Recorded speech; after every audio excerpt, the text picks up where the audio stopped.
40 days after a small plane vanished over the Amazon.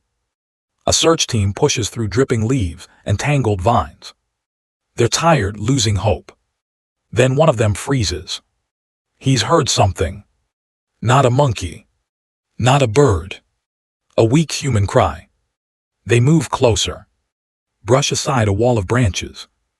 And suddenly, under a rough shelter of leaves, they see them. 4 children. Thin, bitten, exhausted. But alive. The oldest is 13.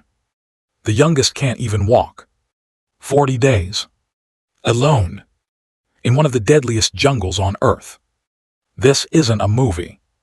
This happened in 2023, in Colombia's Amazon. The real question is, how do 4 kids survive where most adults would die? To understand that, we have to go back to the day everything went wrong. The flight that never arrived. May 1st, 2023. Southern Colombia.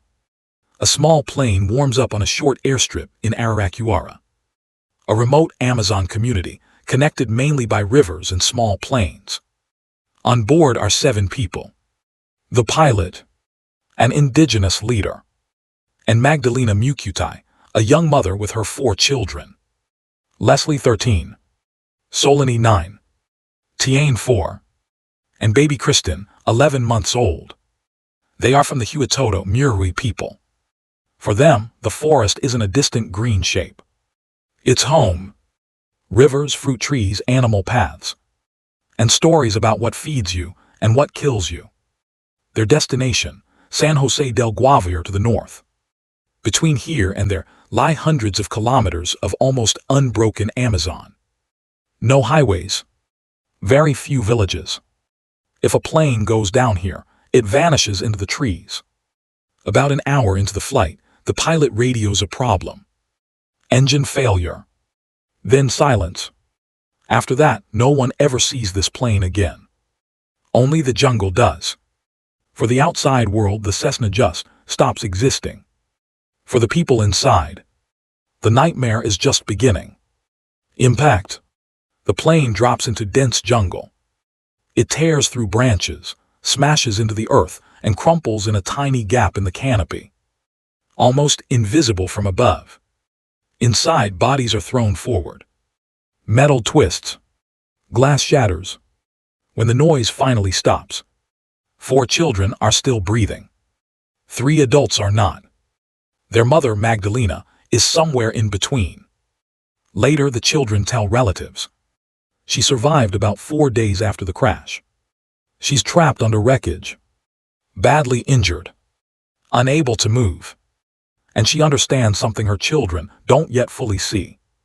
She is not getting out. In those last days, she does what she can. She talks to them. She tells them what to do next. She tells them to go. Follow the river. Don't stay at the wreck. Find a way out. Live. 4 days after the plane falls, Magdalena's body is still in the wreck. Her children are not. For 13-year-old Leslie, childhood ends right there, with the crash still echoing, and her mother dying alone in the jungle. From this point on, every decision she makes can mean life or death. For her 3 younger siblings. Now the question becomes, what does the Amazon do to 4 unarmed, unprotected children? The jungle that eats the unprepared. This part of the Colombian Amazon does not forgive ignorance. Heat and humidity press on you day and night. Nothing ever really dries. Rain can hammer down for hours, turning the ground into slippery mud. Insects are constant, mosquitoes biting flies, ants. And they don't care that you're a child. The vegetation is so thick, you can barely see a few meters ahead. Inside that green wall are venomous snakes, silent big cats, and streams that can swell and sweep a child away. Drop a city kid here, and panic hits fast. Drop a Huitoto child here, and it's still terrifying, but not completely unknowable. Leslie and her siblings already have pieces of the code. Which fruits are safe? Which plants burn the skin? How to throw together a crude shelter with branches and leaves. How to listen for water. From the wreck, they salvage one more lifeline. A small bag of cassava flour, farina. It's their first and last planned ration. After that, the jungle itself will be their kitchen. Against that, the list of what they don't have is brutal. No adults. No lighter. No blanket. No medicine. No clear direction. While they take their first steps into this jungle, far away, people are just starting to realize. The plane never arrived. Operation Hope. The Cessna doesn't reach San Jose del Guaviare. Alarms go up. Colombia's aviation authority and Air Force launch a search. But without a precise last position. They are looking for a needle in a forest the size of a country. Helicopters and planes sweep over an ocean of trees. From above, the forest is a wrinkled green carpet, cut only by thin silver rivers. Days pass. No wreck. No signal. With each day that passes, the chances of finding anyone alive shrink. Meanwhile, on the forest floor, 4 children are already living through the most important days of their fight to survive. 2 weeks after the crash on May 15, searchers finally spot it. Twisted metal through the canopy. On the ground, they confirm the worst. The plane is destroyed. 3 adults are dead. But the 4 children, they're gone. No small bodies at the wreck. No drag marks. No tiny shoes in the mud. Only one explanation fits. They walked away alive. The mission is renamed Operación Esperanza, Operation Hope. Around 150 soldiers head into the jungle, alongside search and rescue dogs, and indigenous trackers who read the forest like a book. Helicopters thud overhead. From the air, loudspeakers blast a recording of the children's grandmother, calling their names in Huitoto. Don't move too far, stay where you are, we're coming for you. In a jungle this thick, no one knows how far her voice actually carries. On the ground, the trackers look for almost invisible clues. A twig snapped the wrong way. A tiny footprint in the mud. A small diaper left behind. A hair tie lying in the dirt. A half-eaten fruit with human bite marks. Each clue whispers the same thing. They were here not long ago. But they were here doesn't mean they're still here now.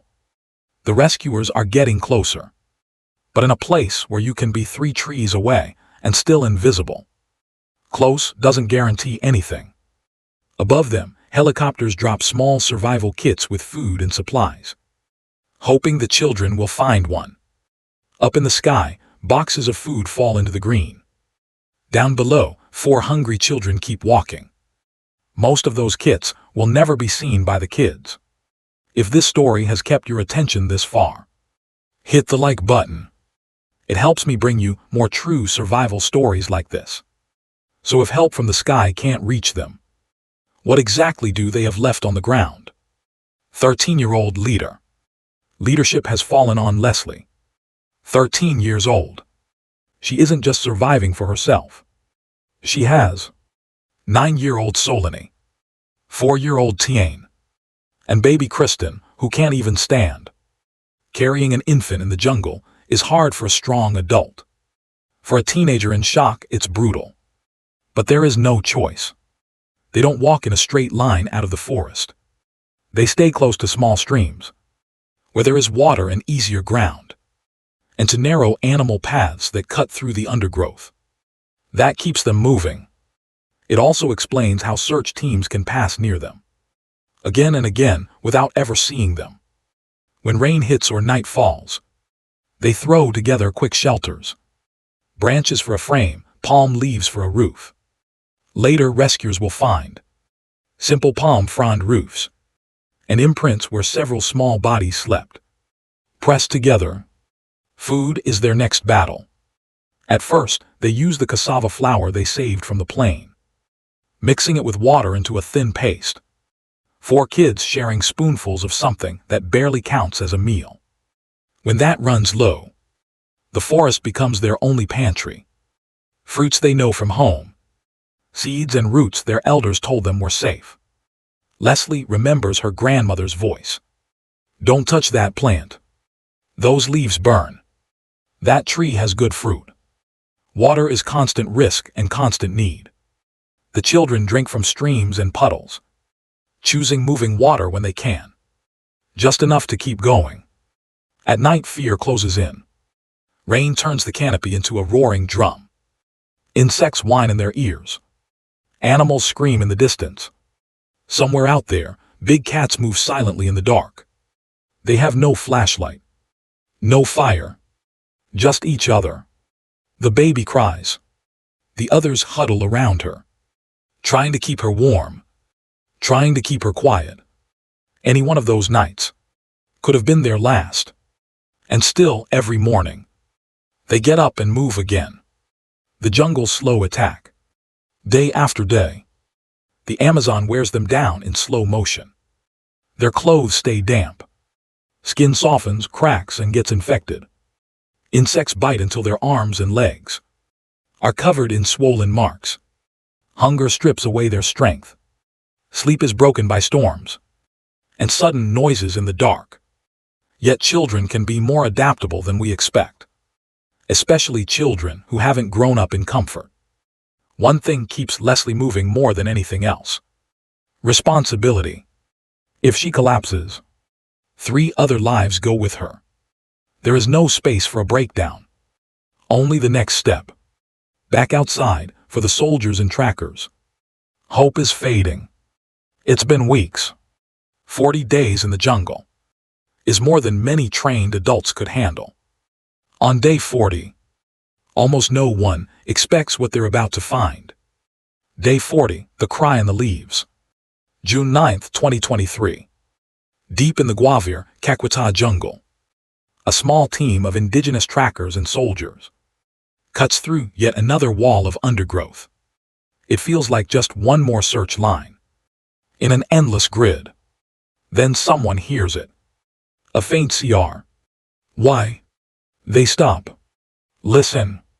Move slowly toward the sound. Under a tangle of branches, almost completely hidden, they see a tiny shelter of leaves and sticks. Inside are 4 small figures: Leslie, Solani, Tiane, and baby Kristen. Alive. Their faces are thin. Their limbs are marked with bites and scratches. They look like they've been through a war. But they are breathing. They are awake. In a video later, released by the Colombian army, a soldier's voice shakes as he tells them, "Estamos con ustedes, estamos con ustedes. We are with you, we are with you." An indigenous rescuer lifts Kristen into his arms. The soldiers give the kids water, wrap them in shiny foil emergency blankets that almost swallow their bodies. On the radio, the message goes out: "Milagro, milagro, milagro, milagro. A miracle, a miracle, a miracle, a miracle." 40 days after they vanished into the Amazon, 4 children are finally leaving it, alive. Aftermath and what it really means. The kids are flown to a military hospital in Bogotá. Doctors find severe malnutrition, dehydration but no organ failure, skin covered in bites and small infections, but nothing their bodies can't recover from. Psychologically, the wounds are deeper. A plane crash. Their mother's slow death. 40 days with no adults, only each other. From a distance, 4 children look completely helpless. And in many ways they were. One snake bite, one bad fall, one poisoned fruit could have ended everything. But in crucial ways, they were less helpless than many adults would have been. Leslie's Huitoto upbringing gave her just enough forest knowledge to keep them alive. What to eat, what to avoid, how to find water and shelter. Operation Hope also showed something else. Technology alone wasn't enough. Helicopters, radios, grids. All of that mattered. But without indigenous trackers, reading footprints in the mud, and without a grandmother's voice, echoing in a language most Colombians don't speak, this story likely ends with 4 small bodies, not 4 living kids. For these siblings, 40 days wasn't a symbol. It was a real grinding test. They didn't get a sudden miracle from the sky. They used what they'd been taught. They listened to the forest. They took care of each other. And they kept going, day after day, until other human beings could finally reach them. If you think more people should hear this story, like the video, YouTube then pushes it to more viewers.